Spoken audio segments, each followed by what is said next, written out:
It's important for me with my video ideas that they have to really sing to me. They have to really make me passionate. Nothing makes me more passionate than myself. I'm not even lying. So the thing is, sometimes you figure out you're wrong by hearing other people say the same things that you say, and then it makes you go, well, that's really stupid, and then you go, wait a second, I say that, and then you realize, well, shit, I say a stupid thing. This video will probably piss off some people, but that'll be very telling because of what I'm about to say. And trust me, I have a much more controversial video coming up I'm writing a script for right now, and well, that'll really dock me some YouTuber points. So you read the title right.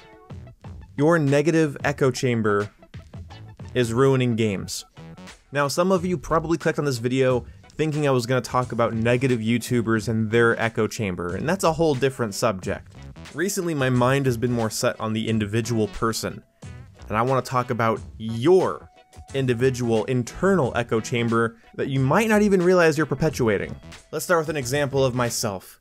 When I play video games, sometimes I get into this really nasty habit of pinning all of my failures, whether it's in Call of Duty, Battlefield, doesn't matter. The gameplay happens to be Call of Duty, whatever. The thing is, when I'm playing a match, I often start to associate all of my failures, all of my lost gunfights, my lost matches with exterior things.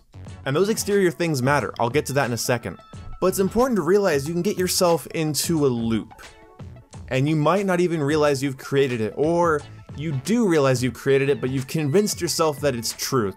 Or you, and this is kind of a shitty one, you feel comfortable saying it and perpetuating it because it takes the blame off of you. And this is when you lose a gunfight and you say, where did my bullets go? It's a normal thing. Online games kinda suck. Bullets do go through people. Sometimes you light somebody up and they kill you immediately. That's the nature of online games. Even the games that have the best netcode have done that to me, my friends, people with better internet than me, worse internet than me, professional streamers, competitive gamers. Professional people is really the big one. If you watch professional people play online public matches or join online servers, or really good gamers like Level Cap, he's extremely good at Battlefield, but you'll still see him have the same issues even with his much faster internet and amazing computer and years of experience. It's universal. The thing is, you can get into this habit where every death is not your fault.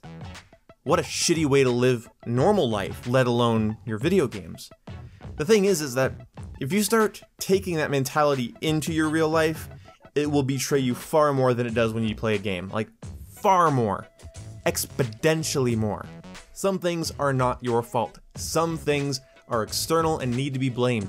Sometimes you can tell there's an issue. Sometimes I join a match in COD and I feel like it put me on an East Coast server or somewhere else, or someone in the lobby has a really bad connection because I'm losing gunfights that I consistently feel like I have the upper hand in. You know that feeling when you're used to a game and you kind of know when you're gonna win and everything's going right and it just backfires on you and you wonder, where did your bullets go? There's no way that missed.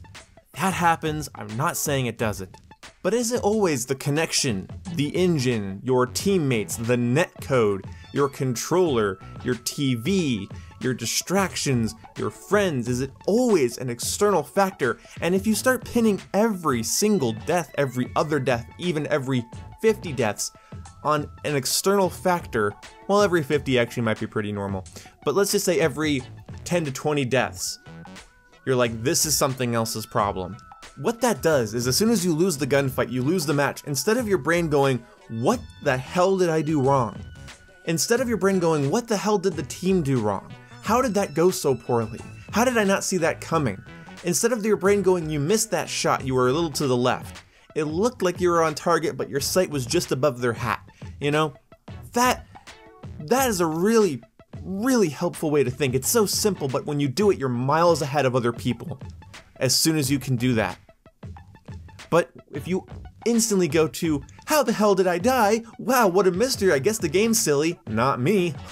Guess I'll keep playing this crazy imperfect piece of shit. And the reason I'm kind of specific is that that's exactly what happened to me. And what sucks is that I knew this as soon as I started playing around with video editing with my gameplay. Because when you watch your gameplay back, you can sometimes see, holy shit, I did deserve to lose that gunfight. Holy shit, I didn't see that guy out of the corner of my eye. Holy shit, I should have seen that flank coming. Holy shit, I should have known they were going to be on that objective. Two big things for me is that I will reload or pull out a grenade at the wrong time. Once I started noticing that I do that, I started actively correcting it and I stopped doing it. So I'm thinking, well, maybe I could do the same thing with my aim or my gunfights or my matches, and maybe I'll, instead of complaining and immediately pointing towards bad map design, bad spawns, bad netcode, bad weapon balance, if I immediately went to, damn, I missed. Damn it, I suck, I was just over his head. You can still throw your fit, that's fine. Video games are a great release for that type of energy, but my god. I mean, you can get to the point where netcode, lag, teammate, map, spawn, gun, someone walked in front of the TV, got a boner, couldn't think, you know, you can do that all day. And if you're a girl watching this, you probably don't get a boner. What I'm saying is those initial, it's something else's fault reactions are what create a negative echo chamber, and it will ruin games for you. And so something I've started doing is if I play a game a certain number of days and I constantly have a bad time, I'll take almost a month break from it and I'll come back to it.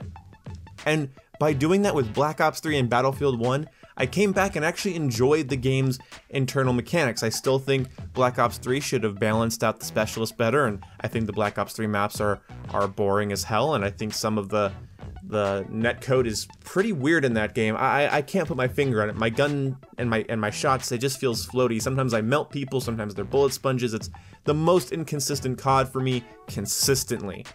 That's the thing.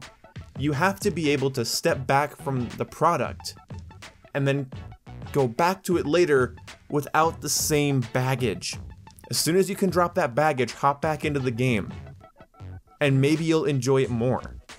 Maybe you get into such a rut that, oh, the connection's bad, oh, the connection's bad, oh, the connection's bad. As you think, so you are, the connection's bad. Then all of a sudden you have something to blame for or look out for when you're losing a gunfight. Is it you? Most likely. And that's a question you need to ask. Is it me? And the answer is almost always, most likely. If you really watched all of your games back, you'd notice that somebody was flanking around you didn't see out of the corner of your eye. Your bullets just went over their head. Or you might see actual evidence of lag. But the thing about those external factors, or the ones that are internal with the game, you know, again, like the engine, the netcode, and all of that, when it comes to those, it's really hard to figure out which is which. Some people are so sure that X game lags Y amount, and that's fine. You can go down the my experience equals fact about this incredibly complex piece of software route. You can go down that route if you want, but I think that's flawed, and I'm learning that more and more. And I guess I'll say this again, but I think it might be unnecessary. I'll just do it. So, yes, games lag. They have bad netcode, they have bad weapon balance, bad spawns, bad map design. That's worth pointing out. That is worth pointing out. For sure. But within those flawed parameters, you still have to be decent. You still have to get to a point where you realize that, well, even if this gun is overpowered, or these maps really have terrible spawns, I'm still not dealing with the situation properly, and that's why I'm getting my ass kicked. That's why science and the pursuit of knowledge and facts isn't just, I felt this way when I last played that game, therefore that's how it is. It's not true. You need more than that. You need to play it over time. You need to play multiple different games. Let's say you play 5 games. Out of those games, you hate one of them. Okay, you leave that one alone for a while. You go play the other 4. And you might realize that these other 4 are also just as flawed, but you don't mind their flaws as much, and then you start to realize what your personal preference is and where that lies, and that'll help you pick what you want to do later on. So in conclusion, if you constantly in your head go to an exterior problem as you're playing a game, every time you fail, you're shutting down the part of your brain that processes what just happened and learns from it. Usually the person who pitches a baseball, misses the target completely, and says the sun was in my eyes, oftentimes they don't have the sun in their eyes. Oftentimes they're really bad at throwing. or inconsistent and could use refinement. So maybe you're inconsistent, maybe you're terrible, maybe you're useless at certain games. And maybe you spend too much time blaming the pace of the game, the design of the maps, the spawns, the guns, the weapons, the players, the connection, the netcode, the engine, the franchise, the supply boxes, the loot crates, the fucking crossover t-shirts. Why is Link inside of a TARDIS? I don't know. maybe these outside factors, they do matter. And you should focus on them when you can and really document the times where there seems to be a disconnect from what you want to happen and what is happening. But you can get so locked into being everything else's fault that you never improve. I'll end this video by saying one thing. A big thing for me is heat.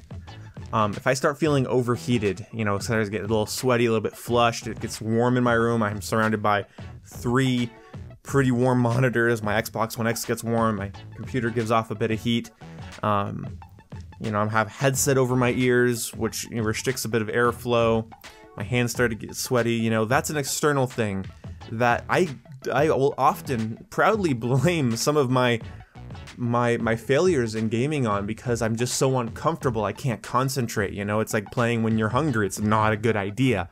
Playing when you're thirsty is not a good idea. Playing when you know the connection's gonna be bad because of something in your house, it's not a good idea. So don't shut down the rational part of your brain that will solve problems, and don't be the one person, don't be me.